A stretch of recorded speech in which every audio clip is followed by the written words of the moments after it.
Mga kaibigan, magandang umaga. Update po tayo ngayon. No? Patuloy pa rin pong inaabangan yung papalapit nga po na total solar eclipse na malapit na po mangyayari sa April 8, 2024. Yung epekto po nito, no, or posibleng epekto, pinaghahandaan na po sa bansang Pilipinas at pati na rin po sa ibang mga bansa. Ngayon po, may na-detect din po tayo na paparating po, pinaghahanda po ng PhilBox ang buong Pilipinas sa posible nga pong 8.2 magnitude na earthquake na posible pong mangyari. So kung titignan nyo po mga kaibigan, nagsimula na po yung lindol dito po sa Taiwan na 7.2. Noong nakaraan lamang po, nagkaroon din po sa Japan at ito po pinaghahanda ang bansang Pilipinas. So sinasabi natin dito mga kaibigan, ito pong total solar eclipse ay posibleng babala na rin, no? Sa sinasabi natin mga sakunang posibleng mangyari. Sa tuwing sumasapit po kasi or nagkakaroon ng total solar eclipse, ito po hindi lamang power interruption ang naaapektuhan, no? At ito rin po parang babala sa mga dilubyo or mga sakunang posibleng mangyari na minsan po nagkakatotoo. Yan po yung pamahiin din ng mga nakakatanda, no? Or mga sinaunang inuno natin na ganyan po ang nangyayari. Pero sa iba naman, ang sinasabi, normal lamang yan na magdidilim yung buong paligid natin, no? Once na magsimula na yung total solar eclipse.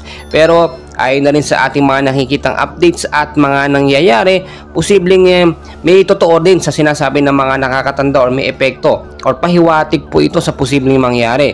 But syempre, nasa pananampalataya pa rin po natin yan. Kung tayo maniniwala, ayon lang naman po sa pamahiin na matatanda yan. At hindi rin po natin dapat seryosohin. Pero mas maganda, nakahanda na rin po tayo anumang oras. So mga kaibigan, dagdag update ko na rin po sa inyo. Ang hypnosis natin ngayon galing sa Pag-asa. Ito nga pong easterlies na nakaka-apekto sa ilang bahagi po ng ating bansa. Apektado po tayo ngayon, no? Itong forecast weather condition natin sa area ng Davao Region, Sacsayhuaman, Zamboanga, Del Sur, Basilan, Sulu at Tawi-Tawi. Posibleng maulap po na kalangitan ng maranasan sa hapon with isolated rain showers and thunderstorm. Dulot po yan ng easterlies, posibleng impact, pagbabaha sa mababang lugar at landslide naman sa mga matataas na lugar kapag nagkaroon ng moderate at times of heavy rains po, no? Asahan po natin, nabantayan po natin yan. Sa area naman po ng Metro Manila mga kaibigan, sama na po ilang bahagi ng ating bansa, posibleng maulap din po na kalangitan ng maranasan with isolated rain showers or thunderstorm. Dulot po yan ng easterlies at ng mga localized thunderstorm.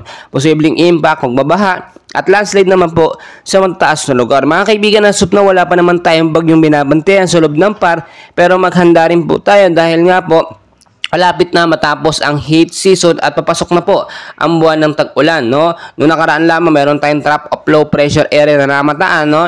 At as of now, hindi na ito makita sa monitor at tila na wala na nga po. Asahan din natin na sa Pag-asa, posibleng isang bagyo ang pumasok sa Philippine Area of Responsibility ngayong buwan po ng Abril. Mga kaibigan, maging handaman pa po tayo. Earthquake man po yan, lindol, bagyo man po yan, or kaya naman solar eclipse, maging handa po tayo anumang oras. Patuloy ko po kayong i-update mga kaibigan, and please huwag na huwag kakalimutan mag-like and subscribe. Maraming